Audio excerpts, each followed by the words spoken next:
We're rolling. Here we are for another fragrance review. I've had messages in the past, and I might not have mentioned it more recently, but I actually had a YouTube channel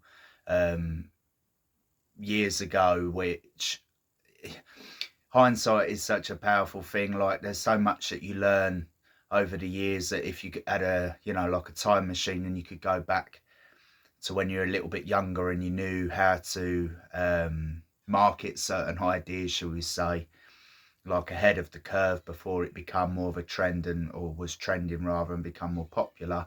Yeah, I'll leave that there. But there's some things that I used to want to discuss, kind of like hair products, and just even reviewing other things like films and computer games and board games, and just things growing up that I thought, you know what, I think giving an honest, unbiased opinion would be appreciated by most people. But sadly, it's kind of, I've left a lot of that too late, and now there's so many channels out there that's very very good at what they do. And again, they got in there, they I think it's pitch to the punch, punch to the pitch, however that saying goes. Of I probably got that completely wrong, but the idea is there that you get in and you get out, and you do the job, and everyone else tries to follow you and replicate your success. But without going off onto a tangent, I'll actually start doing the review that I'm meant to do. So here we have, and this is an interesting one, because again, for anyone who's been following my videos so far, they've all been fragrance reviews for EDPs, or Eau de Parfum, or Parfum. It's like a slightly stronger lasting version of an EDT. So I started thinking of going back over some of my old classic EDTs and how they've changed over the years, mostly for the worse, I have to say. I think it's almost like it's not just nostalgia. I think a lot of people online are noticing, just in general, that fragrances that they used to buy when they were younger, like EDTs especially, used to be a lot more stronger, project more, and last longer. And it's almost like even some of the EDPs nowadays that replicate what that EDT used to do. And unless you pay top dollar for like a really, an elixir is a marketing term for this, or the marketing spiel for the super strong fragrances of today, or beast mode, projecting strong masculine or feminine fragrances, it's sort of sad in a way, because again, trying to go back to some of these EDTs, having experienced stronger, longer lasting fragrances, it's kind of like night and day. And generally speaking, I wouldn't recommend buying or purchasing an EDT that's expensive, or what you would class as expensive, so 50, 60, 70 upwards for an EDT. But without further ado, we'll actually go over the review. I just thought I'd do a little bit of an intro in terms of my views on EDTs, and why it's very hard to get hold of a decent EDT nowadays. Again, when I'm talking decent, I'm talking something that lasts a long time, projects, that doesn't break the bank either. So anyway, I'll stop holding it off shot. I'll actually bring it into view, what I'm holding in my hand.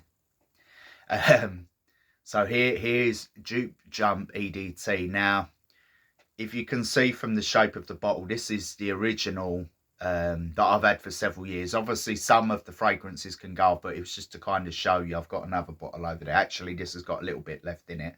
So have a look. Yeah, just enough.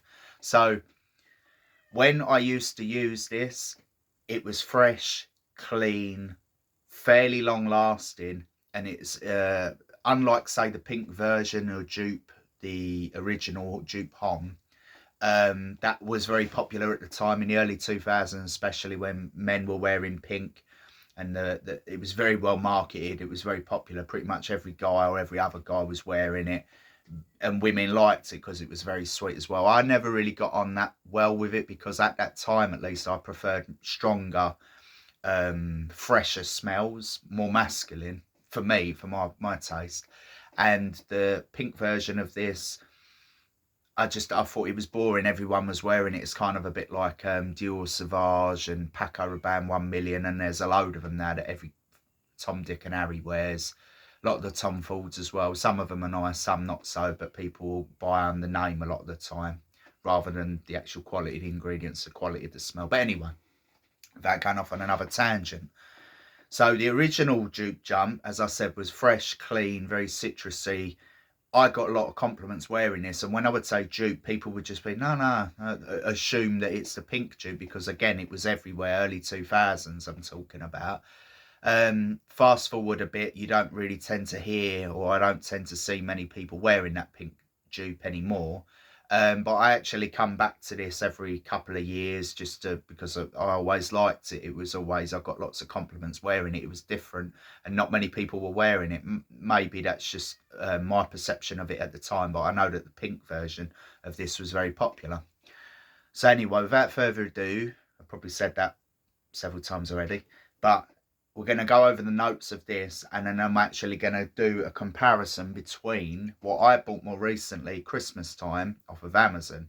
Now, the problem with buying fragrances online is that there's not always a guarantee of it's the real McCoy, it's the real product. Now, I tend to buy, if I do buy online, I try and buy from a reputable wholesaler with lots of reviews.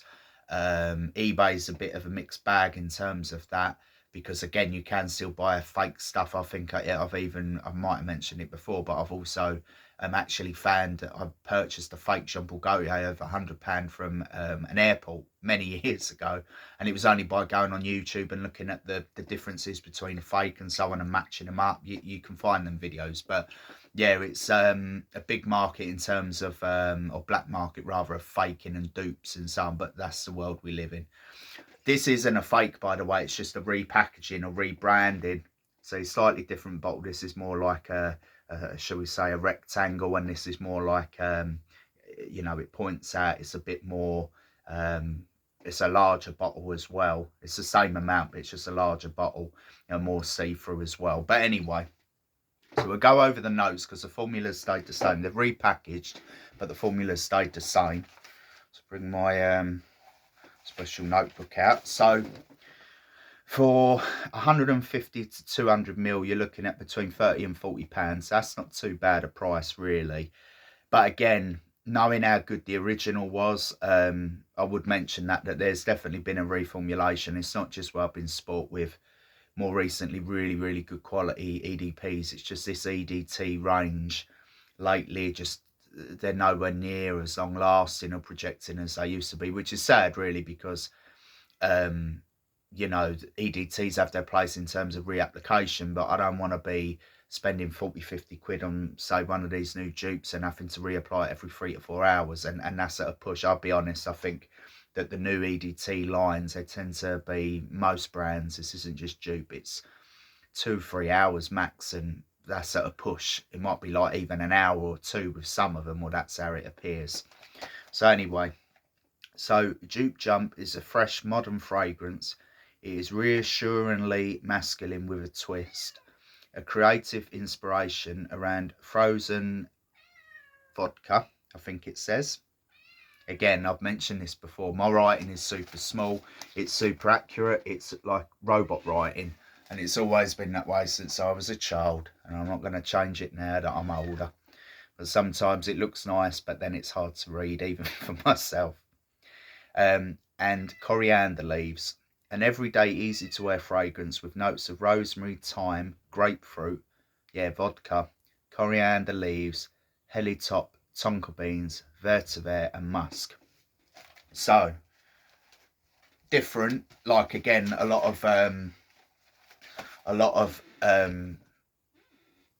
fragrances, they tend to have similar base notes sometimes, or some similar ingredients or musk choice and so on, but then it's how it's put together, how the formulation is put together. So it's not always just about the ingredient breakdown, and even reviews from other people, even from myself, because again, people's smell and what they pick up on is always very different.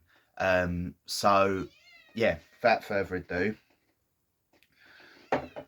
going to do the actual smell test. I know obviously what it smells like, but and there is an, unlike say with an EDP where dry down can change, this tends to be, EDT tends to be pretty linear and pretty straightforward. It's what you smell now, albeit more radiant, will pretty much stay the same for a while.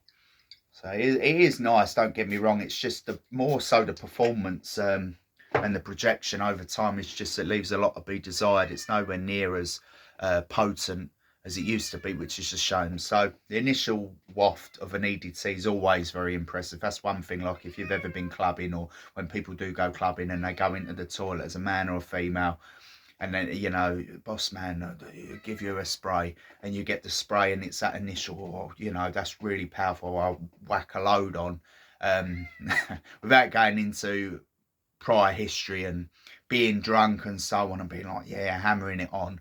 You kind of have to do that with an EDT anyway, because it's more about that initial burst of smell and projection that all then just kind of, it's like a roller coaster. It's not going to last very long. It'll go up and then it just crashes down after a while, is a good analogy. But anyway, yeah, it's just, I've always liked this. It's fresh, it's clean, citrusy. It's just, again, describing words that can describe many things. But if we're trying to put things into categorising the fragrance smell, it's just very pleasant. It's almost like, I've said this with another fragrance in the past, it's almost like relaxing, or there's something in it that I find relaxing. But it's more, and then it's lively at the same time. So it's more like, again, this used to be like a clubbing fragrance for me, but nowadays, because of the longevity, I'd say it's more something that you smash on if you go into the gym. You know, multiple sprays, because again, that gym environment of aqua and clean, you know, you get that kind of the imagery behind that. Shut up, Una. She's a cheeky little monkey, and she knows I'm doing a video and she's trying to come in, but the video's gonna end soon and then we'll do another one because I've got time today to do that. So overall I would give it like a 7, because the smell and the initial radiance projection is very good, but the longevity lets it down. And even though the price is pretty good, as I said, £30–40 for 150 to 200 ml, as I say, like maybe a chill at home, or you just want, you know, you just want to wear a fragrance, it's pretty good for that. In terms of clubbing and all that, it's just not got the longevity, or if the projection after an hour, it fades away. So I'm more of giving it a 7, not just nostalgically, but based on the original, I would have given the original an 8. But as I said, going back to this, they reformulated this one that you can still find some places, and obviously you've got the slightly different bottle shape and so on. But yeah, this just used to be a really good EDT. I bought it multiple times. I've got another bottle over there somewhere. Let's see where if I can pull it out. Yeah.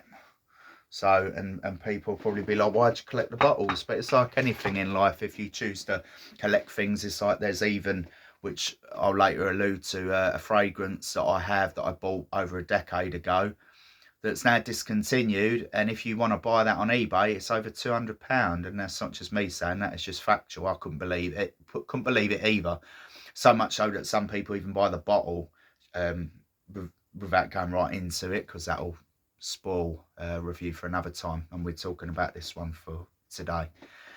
So yeah, 7 out of 10, above average, pretty good.